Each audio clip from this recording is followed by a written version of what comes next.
ọwọ́ ọlọ́pàá tẹ Chibuike tó pa àfẹ́sọ́nà rẹ̀. Ọwọ́ iléeṣẹ́ ọlọ́pàá ìpínlẹ̀ Anambra ti tẹ Chibuike Anikwe, ẹni ọdún mẹ́rìndínlọ́gbọ̀n lórí ẹ̀sùn gígún ìyàwó àfẹ́sọ́nà rẹ̀ Ogochukwu Nwabulu, ẹni ọdún márùndínlógójì lọ́bẹ títí ẹ̀mí fi bọ́ lára rẹ̀. Ìlú Ekwulobia níjọba ìbílẹ̀ Agwata nípínlẹ̀ náà la gbọ́ pé ìṣẹ̀lẹ̀ náà ti ṣẹlẹ̀.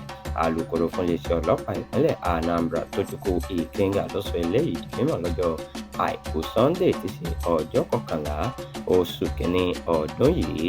Gẹ́gẹ́ bó ṣe wí, ẹ̀ka iléeṣẹ́ ọlọ́pàá tó ń rí sí ìwà ọ̀daràn ló fi páńpẹ́ òfin gbé arákùnrin Chibuike lọ́jọ́ 7 oṣù kínní ọdún 2026. Àmọ́ Ikenga ti wá dá àhesọ kan tó ní ṣe pẹ̀lú ikú arábìnrin yìí náà.